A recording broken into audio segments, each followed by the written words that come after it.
Bonjour à toutes et à tous et bienvenue sur Grand Lille TV. Il est tout juste 8h30 en cette matinée du mardi 27 mars. Voici, sans plus attendre, l'actualité de la métropole lilloise en direct, en images et en 7 minutes avec une nouvelle édition du journal de la rédaction.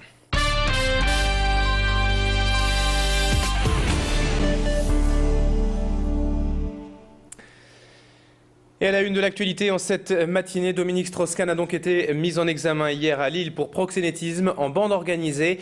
Initialement convoqué devant les juges d'instruction lillois ce mercredi, après sa garde à vue en février, DSK a donc vu le calendrier avancer et c'est hier après-midi qu'il s'est présenté très discrètement au palais de justice de Lille. Quelques heures plus tard, vers 22h, il en est ressorti mis en examen et sous contrôle judiciaire après avoir payé la caution de 100 000 €. Ses avocats ont d'ores et déjà annoncé leur intention de faire appel de cette décision. Quant aux magistrats lillois en charge du dossier, ils cherchent en fait à savoir si Dominique Strauss-Kahn savait ou pas que les filles présentes au parti libertine auquel il participait étaient rémunérées, ce que nie fermement l'ancien directeur du FMI.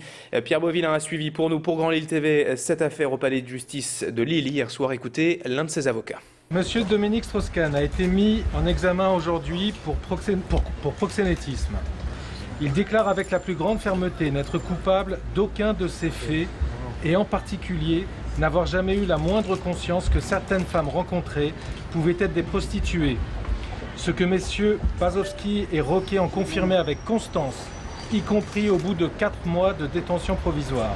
A fortiori, monsieur Strauss-Kahn ne pouvait imaginer leurs modalités de rémunération. Il rappelle en outre ne jamais s'être rendu à l'hôtel Carlton de Lille, ce volet de l'instruction ne le concernant en aucun cas, ce que personne ne conteste.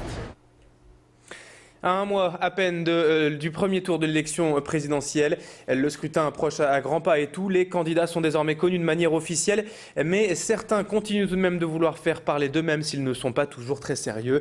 Mimi le clown est un artiste de rue lillois déclaré candidat mais qui n'a pas obtenu les 500 signatures et on se demande d'ailleurs encore pourquoi. Il met en scène en fait son personnage de clown, Super Mimi, qu'il peint sur pochoir avant de les répandre un peu partout sur les murs de la ville. C'est seulement par provocation qu'il s'est déclaré candidat pour interpeller la population et dénoncer l'hypocrisie des gouvernants selon ses propres termes. Sa démarche artistique, elle, est tout à fait sérieuse. Tous ses pochoirs et dessins seront exposés à partir du 28 avril à la galerie Valérie Lefebvre de Lille, c'est-à-dire entre les deux tours de la présidentielle. Vous pouvez d'ailleurs le retrouver sur son site internet mimitheclown.com ou au micro de Pierre Beauvillain. Je me suis présenté aux élections parce que je suis un clown. Et qu'un clown se doit de se présenter aux élections, puisqu'il y en a 10, je crois, dans la course. Il y en a 11 maintenant. Depuis décembre, je vais à la rencontre des Français, à la fois chez eux, je suis énormément invité à des repas, j'aime bien manger, et dans la rue aussi par un affichage et des expositions très, très massives. Dans le reste de l'actualité, en politique toujours, mais en bref, cette fois Jean-Luc Mélenchon sera en meeting à Lille ce soir à 19h au Grand Palais. Le leader charismatique du Front de Gauche est l'une des surprises de cette campagne présidentielle, pourrait bien rassembler plus de 10 000 personnes ce soir pour ce meeting de l'extrême gauche à Lille. Ce matin, en achetant votre quotidien, vous y trouverez très certainement en supplément le journal des 100 voix, à paraître uniquement aujourd'hui mardi. Une édition spéciale est réalisée par Amnesty International, ATD Quart-Monde et le Secours catholique. La rédaction du journal a été confiée entre autres à des étudiants journalistes de Reporters citoyens. Une formation gratuite au métier de la presse est destinée aux jeunes des quartiers populaires, mais d'autres exclus du système, comme les bénéficiaires du RSA et chômeurs longue durée, ont également pu écrire un article. En résumé, tous ceux que l'on n'entend pas dans l'actualité, les 100 voix. La plupart des quotidiens sont partenaires et publieront ce supplément aujourd'hui. Évidemment, la date choisie pour sa parution ne doit rien au hasard. En pleine campagne présidentielle, les 100 voix entendent par ce biais récupérer un peu de temps de parole, eux aussi.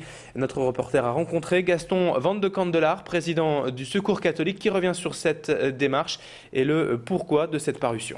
Ce sont les personnes qui sont effectivement dans des situations difficiles, qui sont les mieux placées pour exprimer leurs difficultés et proposer des solutions. Et donc c'est pour ça, la parole des 100 voix. On pense qu'elles sont expertes dans les difficultés qu'elles vivent et nous ne pouvons pas les inventer des solutions à leur place. On termine maintenant cette édition avec ces images d'un nouveau jeu vidéo célébré par les studios d'Ankama, Dofus. Si vous ne connaissez pas encore, bien essayez Wakfu, le petit dernier des développeurs roubaisiens. Le jeu se déroule en fait après les événements de Dofus, 1000 ans après exactement, mais garde le même esprit drôle, coloré et inspiré des mangas japonais. Le tout enrobé d'un scénario épique à la sauce Seigneur des Anneaux ou Star Wars. Ce jeu massivement multijoueur disponible depuis le 29 février se passe uniquement sur Internet. Vous y incarnez un personnage de votre choix qui, par ses alliances et quelques victoires dans certains combats, deviendra peut-être le plus malin et le plus vaillant. Avant d'être un jeu, Wakfu était en fait un dessin animé sur France 3, déjà développé d'ailleurs par les studios roubaisiens d'Ankama. Une quarantaine de personnes travaillent quotidiennement sur ce projet avec des nouveautés régulièrement mises à jour sur Internet. Présentation du jeu avec David Talma, directeur marketing jeux vidéo chez Ankama. Le côté très proche de la communauté, très proche des joueurs, c'est ce qui a fait le succès de Dofus il y a quelques années de ça maintenant. Et même si Ankama a beaucoup grandi et qu'on a sorti un nouveau jeu avec de grosses ambitions, on veut garder cette proximité. Et c'est pour ça qu'on a une communication vraiment régulière, récurrente. On écoute nos joueurs sur nos sites, sur nos forums, mais aussi dans la vraie vie, dans tous les événements qu'on peut organiser ou auxquels on peut participer. On est toujours à l'écoute de ces joueurs et on communique vraiment au plus proche d'eux. Et c'est la fin de ce journal. Dans un instant, à suivre la météo et l'infotrafic sur Grand Lille TV.